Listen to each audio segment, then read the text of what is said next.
जय हिंद। चीन बहुत ही लंबे समय से भारत को हिंद महासागर में घेरने का प्रयास कर रहा है। इसके लिए वो एक योजना पर काम कर रहा है जिसे कहते हैं स्ट्रिंग ऑफ पर्ल्स। हालांकि स्ट्रिंग ऑफ पर्ल्स एक पौधा होता है जो मोतियों की माला के समान होता है। वो इसी माला के तहत भारत को दक्षिण दिशा में हिंद महासागर में जगह जगह से वो घेरने का प्लान बना रहा है। वो ये प्लान रच रहा है कि ऊपर में इस साइड में चाइना और पाकिस्तान भारत को घेरे हुए हैं ऊपर में, और नीचे से नौसेना से वो घेरना चाहता है। ऐसा नहीं है कि भारत हाथ पर हाथ रख के बैठा हुआ है। भारत भी इसको काउंटर करने के लिए एक लोहे की चादर नामक योजना पर काम कर रहा है जिसका नाम है आयरन कर्टेन, लोहे का पर्दा या चादर। तो आज हम इन दोनों योजनाओं को समझते हैं, स्ट्रिंग ऑफ पर्ल्स और आयरन कर्टेन, इन दोनों को किस तरह से दोनों काम कर रहे हैं। सब चाइना का मंसूबा बहुत खतरनाक है। वो चाहता है कि एशिया का अकेला दबदबा वो बना सके।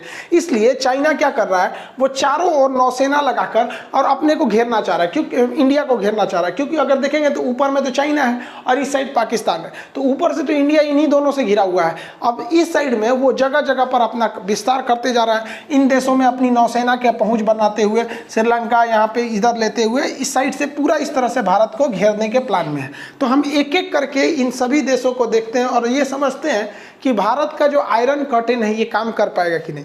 तो इसमें जो चाइना का सबसे महत्वपूर्ण पार्ट है वो ग्वादर बंदरगाह है। तो ये ग्वादर बंदरगाह यहाँ पर है। अब ये ग्वादर बंदरगाह से यहाँ से सीपीईसी सड़क जा रही है, China Pakistan economic corridor. China जानता है कि उसके जितने भी व्यापार होते हैं और जितने भी पेट्रोलियम होते हैं वो नीचे से ही जाते हैं, और नीचे में अंधेरा में दौड़ा के भारत मारेगा ना तो चाइनीजों को चाऊ माऊ करने का मौका भी नहीं मिलेगा यहाँ से। इसलिए चाइना को हमेशा इस बात का डर सताते रहता है कि मतलब उसको नीचे से नहीं जाना है, ऊपर से। तो इसलिए वो सीपीईसी का सहारा लेता है। तो सीपीईसी में यहाँ हो गया ग्वादर पोर्ट हो गया। अब इसमें एक समस्या, सीपीईसी इतना खर्चीला प्रोजेक्ट है कि पाकिस्तान की जीडीपी चौपट हो गई। चाइना यही चाहता था कि पाकिस्तान अगर गरीब हो जाएगा तो हमेशा के लिए चाइना का गुलाम की तरह ट्रीट करेगा। दूसरा, ये जो ग्वादर बंदरगाह है ये पाकिस्तान के बलूचिस्तान में आता है, जो कि एकदम अशांत एरिया है। बलूचिस्तान के लोगों पर पाकिस्तान वाले ज़्यादा जुल्म करते हैं। वो कहते हैं कि बलूचिस्तान वाले कि हम पाकिस्तान में नहीं रहेंगे। अब इसके जवाब में भारत क्या कर रहा है, तो भारत देखिए ये ऊपर में एक देश है जिसका नाम है तजाकिस्तान। तजाकिस्तान की राजधानी है दुशांबे। तो भारतीय वायुसेना दुशांबा में अपना एयरपोर्ट ले रही है। अब ये लंबा प्रोजेक्ट चल रहा है, इसमें भारत की थोड़ी लापरवाही है। ये मनमोहन सिंह के समय से चल रहा है, अभी मोदी जी का दूसरा कार्यकाल हो गया। तो ये दुशांबे एयरपोर्ट है। तो यहाँ से हम लोग इस सीपीईसी को आराम से काउंटर कर सकते हैं। और यहाँ हमारा दौलत बेग ओल्डी एयरपोर्ट है और दुनिया का सबसे ऊंचा सियाचिन युद्ध का मैदान है। तो यहाँ से हम कभी भी इस सड़क को काउंटर करके काट सकते हैं। दूसरा, ये अफगानिस्तान है। अगर आप ध्यान से देखेंगे तो अफगानिस्तान में सड़कों का निर्माण भारत कर रहा है, संसद भवन भारत बना रहा है, वहाँ सलमा बांध, बिजली घर, ये सारी चीज़ों का निर्माण भारत कर रहा है। इसलिए अफगानिस्तान से भारत का अच्छा संबंध है। तो इधर से हम लोग सीपीईसी को घेर लिए और पाकिस्तान भी इधर से घिर रहा है। और इस ग्वादर बंदरगाह से महज 70 किलोमीटर दूर है यहाँ पे चाबहार बंदरगाह। ईरान का चाबहार बंदरगाह भारत ने ले रखा है यहाँ पे कंस्ट्रक्शन और चालू हो चुका है, जबकि चाइना का ग्वादर बंदरगाह अभी चालू नहीं हुआ है, भारत का चाबहार चालू हो गया है। तो इस तरह से अगर देखेंगे तो हमको घेरने आए थे चाइना, इस साइड से अपने घिर चुके हैं, दिख रहा है यहाँ अपने घिर चुके हैं। लेकिन अभी यहीं पे बात खत्म नहीं होती है। मोदी जी ने जाके ओमान से भी समझौता कर दिया और ओमान का एक बंदरगाह है दुबका बंदरगाह, इसको भारत ने यहाँ पर ले लिया है। अब आप देखिए यहाँ पर हम लोग पाकिस्तान के ग्वादर बंदरगाह पे कई जगह से नजर रख सकते हैं। एक दुबका बंदरगाह से, एक यहाँ से चाबहार बंदरगाह से, और ये हमारा अपना द्वीप है लक्षद्वीप। लक्षद्वीप तो भारत का ही है, यहाँ से आराम से रख सकते हैं और भारत की सीमा खुद ही यहाँ तक है। तो हम लोग तो इनको अच्छा से बढ़िया से यहाँ घेर लिए हैं। तो जो चाइना के स्ट्रिंग ऑफ पर्ल्स है उसके यहाँ पर उतना खतरनाक वो साबित नहीं हो पा रहा है। भले इस डायरेक्शन में क्या है इसको अभी चर्चा करेंगे। तो ये सीपीईसी वाला एरिया यहाँ पे तो समझ में आ गया आप लोग को। चाइना और फिराक में था भारत को नीचे मालदीव और श्रीलंका से घेरने का। तो पहले मालदीव समझते हैं। चाइना के फेवर में वहां मालदीव की सरकार थी अब्दुल्ला यामीन की। यामीन साहब ने भ्रष्टाचार कर दिया, अभी वो जेल की हवा खा रहे हैं। और अभी जो वहां की सरकार है वो भारत के फेवर में है और भारत से बहुत सारे सहयोग लिए। भारत के सहयोग से उसने 7 किलोमीटर लंबा एक पुल बना रखा है। भारत के सहयोग से वहाँ कोरोना का जितने भी मतलब जो भी अभी जो वर्तमान में दवाइयाँ हैं उस हिसाब से वहाँ काम चल रहा है। भारत के चाइना ने कहा था कि यहाँ हमको एक बंदरगाह दे दो जहाँ यहाँ हम नौसेना ला सकते हैं। तो मालदीव ने कहा कि सुन चाइना, तोरा यहाँ पे व्यापार करना है, आलू प्याज ढोना है, कंटेनर ढोना है, सामान वामान ढोना है, भुकभुकवा लाइट बेचना है, तो बेच यहाँ आके, हम नौसेना नहीं देने वाले हैं तुमको। और जो जेल में बैठे हैं ना हमारी जो पहले प्रधानमंत्री थी यामीन, वो तुम्हारी चमचाई करेंगे, हम नहीं करेंगे। तो यहाँ से तो चाइना की नौसेना गई। अब भैया व्यापार करो तो क्या दिक्कत है, चाइना की जहाजें तो मुंबई बंदरगाह में भी आती है, तो तुम्हारे जहाजों से दिक्कत थोड़ी है, दिक्कत तो तुम्हारी नेवी से है, मर्चेंट नेवी तुम्हारा ले आओ ना, क्या दिक्कत है। चाइना की मर्चेंट नेवी तो कलकत्ता बंदरगाह तक आती है और हमारी भी मर्चेंट नेवी जाती है उसके बंदरगाह तक जाती है, तो उससे कोई दिक्कत नहीं है। अब भारत ने स्थिति का फायदा उठाते हुए वहां पर मिलिट्री रडार लगा दिया। अब इस मिलिट्री रडार से यहाँ जितनी भी गतिविधियां होती हैं, पानी वाली जहाज जाए, चाहे नौसेना की जहाज जाए, हेलीकॉप्टर जाए, सब चीज को निगरानी रखा जा सकता है यहाँ पर। और साथ ही साथ मालदीव की एयरफोर्स को ट्रेनिंग देने के लिए हमारे हेलीकॉप्टर और हमारी आर्मी यहाँ पर तैनात है। और जो जेल में बैठे हैं ना यामीन साबू कह रहे हैं कि मालदीव में भारतीय सेना क्या कर रही है, तो भारत ने कहा कि भैया ट्रेनिंग दे रही है आपको, हम चाइनीज वालों की तरह थोड़ी है तो कि डुप्लीकेट सामान दे देंगे और ट्रेनिंग नहीं देंगे। एगो तो चाइना का सामान ही कमजोर होता है, उस पर से ससुरा ट्रेनिंग नहीं देगा, आधा सीखते में टूट जाएगा। तो भारत ने अपना हेलीकॉप्टर दे रखा और साथ ही साथ निगरानी के लिए तो रडार रखा ही है। भारत ने मालदीव को डोर्नियर विमान दे रखा है। ये डोर्नियर विमान छोटे सीट के होते हैं और आराम से समुद्र की निगरानी कर सकते हैं। तो यहाँ से जो उसकी चाल थी, जो उसके स्ट्रिंग ऑफ पल्स थे, वो तो एक ही जगह कामयाब हो पाए सब ग्वादर में, क्योंकि पाकिस्तान को तो हम समझा ही नहीं सकते। वो अगर पाकिस्तान से कहिएगा ना, भारत के लोग अगर पाकिस्तान से कहेंगे कि पानी पियो स्वास्थ्य के लिए अच्छा है, तो पानी पीना छोड़ देगा। है भारत वाला बोल रहा है सब, जरूर कुछ गड़बड़ है पानी में, पानी पीना छोड़ देगा सब वहाँ पे। तो पाकिस्तान को हम लोग नहीं समझा सकते हैं, मालदीव को तो हम लोग ने समझा लिया यहाँ पर, समझ में आ गया कि नहीं आएगा। हालांकि देखेंगे तो दोनों मुस्लिम कंट्री, लेकिन उतनी ज़्यादा जिद्दी है, ईमान ये यहाँ पर। अब बात करते हैं हम लोग श्रीलंका की, तो श्रीलंका को भी हम लोगों ने मना लिया। वहाँ भी सेम कंडीशन थी। महिंद्रा राजपक्षे के समय में श्रीलंका बहुत ज़्यादा चाइना के फेवर में चला गया था, और जब उनको समझ में आया तब हो गया, चाइना ने इन्हें चूना लगा दिया। चाइना ने श्रीलंका का निचला बंदरगाह हम्बनटोटा, नक्शा के क्लास में हम्बनटोटा का हिस्ट्री पूरा डिटेल से बताए थे आप लोग को, जब कोल्ड वार चल रहा था उस समय से लेकर। लेकिन अभी की बात इस पे रहते हैं। हम्बनटोटा श्रीलंका का निचला बंदरगाह है। चाइना ने कहा कि यहाँ एयरपोर्ट बना दो और बंदरगाह बना दो, करोड़ों रुपया आएगा तुमको और हमारा कर्जा भर देना। और श्रीलंका को पता ही नहीं भाई एयरपोर्ट कॉमर्शियल जगह पे चलता है। अब हर जगह एयरपोर्ट सक्सेस थोड़ी हो जाता है, अब सब जगह का दिल्ली मुंबई एयरपोर्ट थोड़ी हो जाएगा। बहुत से एयरपोर्ट है, आधा किराया नहीं निकलता है उन लोग का वहाँ पे। अब वो चाइना ने यहाँ से बना दिया और लंबा चौड़ा कर्जा थोप दिया। जब कर्जा नहीं दे पाए तब कहा कि भैया एक काम कीजिए कि ये बंदरगाह हमको दे दिए संचालन के लिए, तो बंदरगाह ले लिया वहाँ पर। बाद में भारत के दबाव में आके चाइना को श्रीलंका ने कह दिया कि भैया हम आपकी सेना रखने नहीं देंगे यहाँ पर। लेकिन चाइना फिर भी वहाँ पे कर्जा दे रखा था, इसलिए कह दिया कि हमारी नौसेना की जहाज़ों को यहाँ पर फ्यूल पेट्रोल वगैरह भरने को दे दिया जाएगा। लेकिन वहाँ का एयरपोर्ट अभी भी खाली है। अब श्रीलंका भारत से कहता है कि एयरपोर्टवा आप ले लीजिए, आप चलाइएगा। तो भारत कहता है कि यहाँ कोनो पैसेंजरे नहीं आते हैं, हमारा कोनो घाटा लगना है। लेकिन भारत यहाँ बहुत बड़ी गलती कर रहा है। भारत को चाहिए कि ये एयरपोर्ट एक ही शर्त पर ले कि भारत वहाँ अपना P-8I विमान उतार सकता है। P-8I विमान, ये P-8I जो विमान होते हैं सर, इसके बारे में हम एक अलग वीडियो बना चुके हैं। आपको उसका डिस्क्रिप्शन में लिंक दे देंगे, आप देख लीजिएगा। ये बहुत ही घातक विमान होते हैं। ये हवा में उड़ते और इसके अंदर इतना सेंसर्स होते हैं कि ऊपर से ही टारपीडो मार देता है मिसाइल, और पानी के अंदर चल रही पनडुब्बियों को ये हवा में ही ध्वस्त कर देता है। इसे उड़ता हुआ हम लोग यमदूत कहते हैं। ऊपर पूरी मतलब पनडुब्बियों के लिए तो हंटर है, इसे कहते हैं सबमरीन हंटर। इसके आगे कोई नहीं टिक सकता है। और भारत के पास ये 9 ठो पहले से थे, अब 8 का और ऑर्डर दे दिया। तो भारत इस P-8I के मदद से ये पूरे एरिया में निगरानी रख सकता है। इससे फायदा क्या होगा कि श्रीलंका का तो लगेगा कि भैया उसने अपना एयरपोर्ट दे दिया, और ये जहाज उतरती भी एयरपोर्ट पे ही है।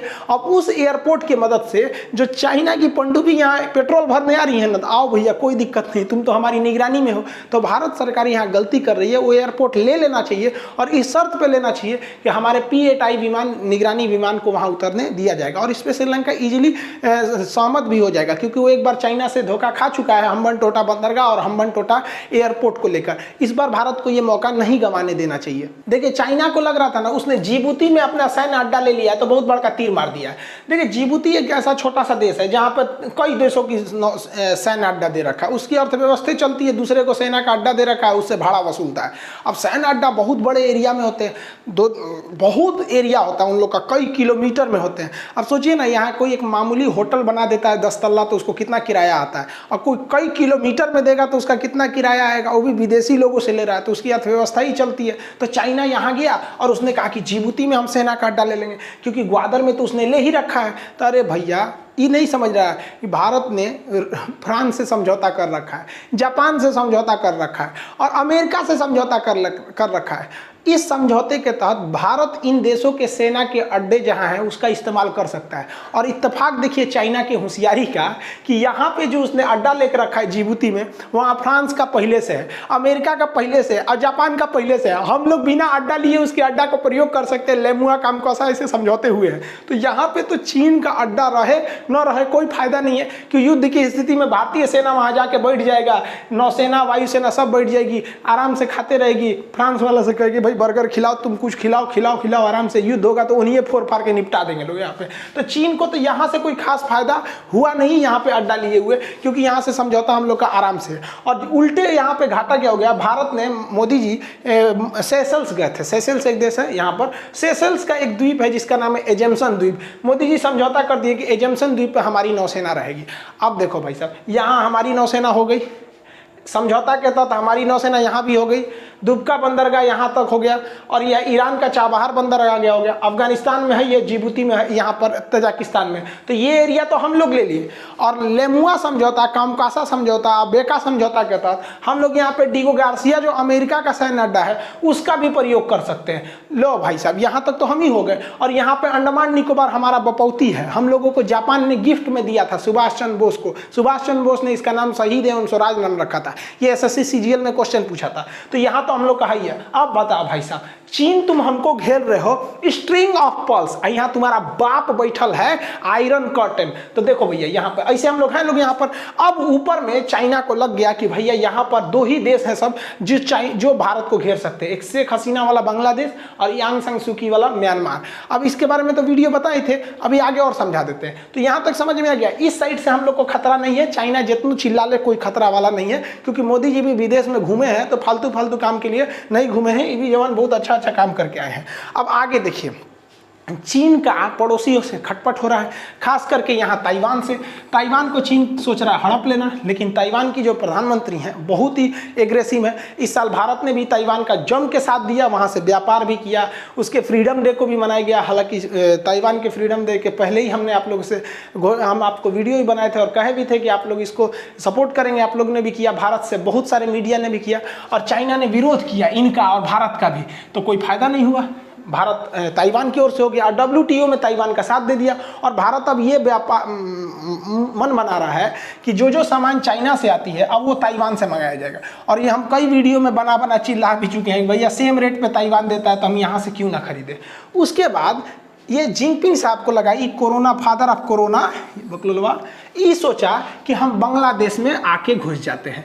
आपको हम पहले ही वीडियो में बताए थे कि यहाँ पर बांग्लादेश का सोनाडिया बंदरगाह लेना चाहता था, मोदी जी ने कैंसिल करवा दिया शेख हसीना से फ़ोन करके कि कैंसिल कराओ।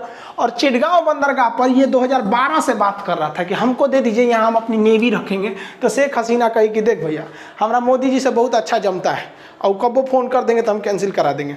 तो तुम एक काम करो, वहाँ पे तुमको अपनी जहाज ले आना है तो ले आओ, लेकिन कॉमर्शियल ले आना, कार्गो व्यापार करने वाले, नौसेना वाला हम ना देंगे। तो ये बेचारा फादर ऑफ कोरोना यहाँ से भी टेंशन में चल गया। यहाँ पर तो सोनाडिया भी गया, चिटगांव भी गया, यहाँ पर म्यांमार में गया तो म्यांमार में भी सेम कंडीशन हुआ। म्यांमार ने भी कह दिया भाई, वो आंग सांग सूकी से कहने गया यहाँ पर, हाँ आंग सांग सूकी से, कि आंग सांग सूकी हमको ना नौसेना के लिए दे दीजिए। यो कैंसिल कर दी कि नौसेना ना देंगे, तुम व्यापार करने के लिए लेना है तो ले लो। और इसके अलावे उसने भारत को यहाँ का सितवे बंदरगाह दे दिया। ये तो वीडियो बनाई ही है, Kaladan multi modal project Sittwe बंदरगाह। तो भाई साहब यहाँ भी भारत एंट्री मार दिया जिस तरह से चाइना मारा था। और यहाँ भी हम हमेशा समझाते हैं कि महिला लोग के चक्कर में शी जिनपिंग पगला है। यहाँ पर 2 मिनट में मोदी जी समझा देते हैं। यहाँ पर अगर विदेश में किसी से ब्रेकअप कराना है, देखिए ये ना शी जिनपिंग यहाँ पे देखिए, इससे भी ब्रेकअप हो गया, इससे भी, इससे भी। इस सबके पीछे जानते हैं कौन कांड थे? ये हमारे मोदी जी। विदेश में किसी का किससे ब्रेकअप कराना है, इसके लिए मोदी जी स्पेशलिस्ट है। और हिंदुस्तान के अंदर किसमें ब्रेकअप कराना है, चाहे मध्य प्रदेश हो चाहे राजस्थान हो, कहीं पे भी हो, तो इसके लिए हमारे अमित शाह जी हैं। तो भैया हमारे हिंदुस्तान में हर तरह का जुगाड़ है। विदेश में ब्रेकअप का नया नया नमूना मोदी जी से टकराएगा। यहाँ पर सी जिनपिंग, तुम ना यार एक नंबर के चूतिया हो। मिर्जापुर मूवी देखो, हमारे यहाँ एक से एक कांड होता है। आ गए यहाँ पे स्ट्रिंग ऑफ पर्ल्स, हमनी के चूड़ी पहन के बैठा ले लोग, यहाँ पे स्ट्रिंग ऑफ पर्ल्स घेरेंगे। लेकिन चाइना एक बहुत ही खतरनाक कांड कर दिया, वो लाओस और कंबोडिया को घेर लिया। ये देखेंगे यहाँ पे देश, तो ये वाला जो देश है ये लाओस है। लाओस चाइना से बहुत ज़्यादा कर्जा ले रखा था बिजली घर बनाने के लिए। हम आपको इसके बारे में पहले वीडियो में समझाए थे। तो लेकिन ये बिजली घर बनाने के लिए पैसे लिए थे, लेकिन इसके डैम वगैरह उजड़ गए, कोरोना में बिजली का भी डिमांड नहीं हुआ, इस वजह से कर्जा में आ गया, जिस वजह से इसके बिजली घर पर चाइना का अधिकार हो जाएगा। और चाइना ने कंबोडिया को इतना ना कर्जा दे रखा है कि कंबोडिया के नीचे एक बंदरगाह है जिसका नाम है रीम बंदरगाह। तो रीम नेवल बेस को चाइना ने ले लिया है और ये ज़्यादातर 90% चांसेज ले लिया है। लेकिन कंबोडिया के संविधान में ऐसा लिखा है कि कंबोडिया किसी को भी मतलब दूसरे देश को परमानेंट अड्डा नहीं देगा। लेकिन कंबोडिया यहाँ पे दे रहा है इनडायरेक्टली, क्योंकि कंबोडिया जो है पूरी तरह कर्ज के जाल में घिर गया है। अब ये चाइना का अगला प्रोजेक्ट क्या होगा, देखिए कि वो कंबोडिया की रीम बंदरगाह को तो अपना नेवल बेस बना लेगा और यहाँ से एक सड़क ले जाएगा और इसके ऊपर लाओस इसको बोल नहीं पाएगा, क्योंकि लाओस ऑलरेडी कर्जा में घिरा हुआ है और ये जोड़ देगा अपना यहाँ पर इस एरिया में। अब यहाँ से दिक्कत क्या है कि ये अरुणाचल प्रदेश यहाँ से करीब पड़ता है, तो यहीं से वो अरुणाचल प्रदेश को देख सकता है, यहाँ से लॉजिस्टिक सपोर्ट से वो रीम बंदरगाह पर आ सकता है। तो भारत यहाँ पे कहीं ना कहीं गलती कर दे रहा है। तो वो रीम बंदरगाह से इस एक और फायदा है चाइना को कि ये आसियान जो देश है, इस आसियान में 10 देश आते हैं सब आपको, Myanmar, Thailand, Laos, Cambodia, Vietnam, Malaysia, Singapore, Indonesia, Brunei, Philippine, ये 10 देश आते हैं। इन 10 देशों में सेंटर में आ जाता है आपका कंबोडिया और उसका रीम बंदरगाह, इसलिए ये स्ट्रेटेजिक रूप से महत्वपूर्ण है। लेकिन चाइना के इस कदम से अमेरिका भी एकदम नाराज है और अमेरिका कहीं ना कहीं यहाँ पर कंबोडिया के अंदर एक गृह विद्रोह करा सकता है, क्योंकि वो संविधान के खिलाफ जाके काम नहीं करेंगे। लेकिन उसका संविधान में लिखा हुआ है कि किसी को परमानेंट बेस नहीं देगा, तो इसको भाड़ा पे दे देगा 10 साल के लिए, 20 साल के लिए, तो परमानेंट थोड़ी कहलाएगा। अरे 99 साल के लिए भी दे दिया तो परमानेंट थोड़ी कहलाएगा, वो तो लीज कहलाएगा वहाँ पर। तो ऐसा संविधान में है वहाँ पर। लेकिन फिर भी कंबोडिया का झुकाव जो है ना वो इसके साथ चाइना के साथ ज़्यादा है। लेकिन यहाँ भारत के साथ एक प्लस पॉइंट है इसको लेकर, वियतनाम को लेकर। वियतनाम हमेशा चाइना के खिलाफ में रहता है। अब भारत के पास मौका है वियतनाम को अपने फेवर में लेने का। ये जो वियतनाम है, वियतनाम का जो कामरान बंदरगाह है, ये बहुत ही स्ट्रेटेजिक रूप से महत्वपूर्ण है और इस एरिया में, पूरे ईस्ट एशिया में सबसे गहरा बंदरगाह यही है, कामरान बंदरगाह। और कामरान बंदरगाह से महज 150 किलोमीटर दूर है चाइना की नेवी का सबसे बड़ा बंदरगाह, जिसका नाम है हेनान द्वीप। यहाँ हेनान द्वीप है। तो भारत सरकार को यहाँ से तो इमीडिएटली ये काम करना चाहिए कि पूर्वोत्तर भारत जो है, जिनका कोई डेवलपमेंट नहीं हो पाता है, यहाँ से सीधा सड़क म्यांमार, थाईलैंड, लाओस और ये एकदम वियतनाम तक ले जाना चाहिए। यहाँ पे इस 4 देशों को, इससे म्यांमार, थाईलैंड, लाओस और वियतनाम, इससे कई फायदे होंगे। देखिए जितनी चाइना से कंपनियां भागी हैं कोरोना के बाद, वो सारी की सारी कंपनियां लाओस में ज़्यादातर भाग गई है, सॉरी वियतनाम में भाग गई हैं। तो हमें वियतनाम से इलेक्ट्रॉनिक सामान आयात करने में फ़ायदा होगा। यहाँ से ट्रक से लोड करके आप आराम से पूर्वोत्तर भारत में ला सकते हैं और यहाँ डेवलपमेंट हो सकता है। जहाँ भी सड़कें और रेलवे स्टेशन गुजर गई, वो एरिया ऑटोमेटिक डेवलप हो जाता है। ये पूर्वोत्तर क्यों नहीं डेवलप हुआ है? क्योंकि इंडिया के लोगों को इधर जाने की ज़रूरतें नहीं पड़ती। अगर आपको ये जाना है तो इधर ही जाना है, दिल्ली, पंजाब, हरियाणा, राजस्थान, गुजरात, इधर नहीं है। तो इसका डेवलपमेंट और बेहतरीन ढंग से होगा। और अगर हम कामरान बंदरगाह यहाँ से ले लिए तो यहाँ से सीधा कनेक्टिविटी हो जाएगी और यहाँ इसके मेन एरिया पे हम लोग हमला कर सकते हैं। तो जो चाइना सपना देख रहा है कि ग्वादर में पहुँच के इधर से हम हमला करेंगे, अरे भैया उसी का काउंटर पार्ट हम यहाँ से पहुँच के कामरान में, तुम्हारे इधर हांगकांग का एरिया एकदम करीब है, यहाँ से तुमको एरिया पे हम हमला कर सकते हैं। इसके अलावे जिस तरह से हम लोगों ने म्यांमार को, पनडुब्बी को लीज पर दिया है, उसी तरह वियतनाम को भी हम लोगों को हथियारों को लीज पे देना चाहिए। और इसके पेट्रोल को निकालने नहीं देता है चाइना, कहता है कि मेरा एरिया, और बेचारा ये कमजोर है। तो वियतनाम हमसे रेडी भी हो सकता है, क्योंकि वियतनाम से हम ये कह सकते हैं कि पेट्रोल तुम्हारा चाइना पूरा ले जा रहा है, तुम हमको दे दो, 50% निकाल के तुमको दे देंगे और 50% हम वापस ले आ देंगे। और हम लोग से थोड़े ना चाइना अझुराएंगे, जो वियतनाम से छोटा मोटा देश से अझुरा जा रहा है। तो भारत को ये काम जल्दी से जल्दी करना चाहिए। दूसरी, इस सड़क का एक सेकेंड पार्ट को हम लोग को नीचे से सिंगापुर तक ले जाना चाहिए। अब सिंगापुर बहुत ही ज़्यादा डेवलपमेंट है, इससे चाइना के ऊपर इतना प्रेशर पड़ेगा, क्योंकि चाइना को जब भी व्यापार करना है तो वो इसी मलक्का से होकर जाता है। अगर हमारी कनेक्टिविटी सिंगापुर तक पहुंच जाएगी तो चाइना के ऊपर मनोवैज्ञानिक दबाव पड़ेगा कि भैया ये मलक्का के पास भी है, और दूसरा अंडमान निकोबार हमारा यहाँ ही है। तो जो पहले एक सरदर्द था अब डबल सरदर्द हो जाएगा, और उसके बाद से यहाँ तक आ जाएगा। और तब चाइना से कहो कि याद है गलवान घाटी, आओ ससुरो तुनाई तो 2 किलोमीटर, हम 2000 किलोमीटर चलाएंगे तुम्हारा खोपड़िया तक। तो हमको लगता है कि मोदी जी भी इस पर ध्यान देंगे, क्योंकि ये एरिया चाइना को छुट्टा छोड़ना सही नहीं है। और भारत की भी नीतियाँ एग्रेसिव रही है। हम लोग बहुत ही मेहनत से चाइना की जो स्ट्रिंग ऑफ पर्ल्स थे उससे बाहर निकले हैं। अभी मेन थ्रेट 2 ही जगह से, एक ग्वादर से है क्योंकि पाकिस्तान हमारी बात नहीं सुनेगा, और दूसरा ये आपका रीम बंदरगाह से, क्योंकि ये चाइना ऊपर से सड़क बना के लेके चलाएगा लाओस के रास्ते से, तो दिक्कत हो जाएगा। और हमारी सड़क रहेगी तो फिर दिक्कत नहीं होगा। अगर सड़क लाते भी हो तो हम भी वहाँ से पहुँच जाएंगे। तो आई होप इस पे गवर्नमेंट काम करेगी। आगे आपको वीडियो में समझा देंगे कि यहाँ पर जो अमेरिका का जो बेस है जिसको नाम है डिगो गार्सिया, अक्सर क्वेश्चन आते हैं डिगो गार्सिया किस महासागर में, तो हिंद महासागर में। तो इस पर जो लेमुआ समझौता हुआ है या BEK समझौता हुआ है या कौन का सा, इसको हम नेक्स्ट वीडियो में समझा देंगे। आई होप आप इसको समझ गए होंगे। मिलेंगे नेक्स्ट क्लास में। जय हिंद।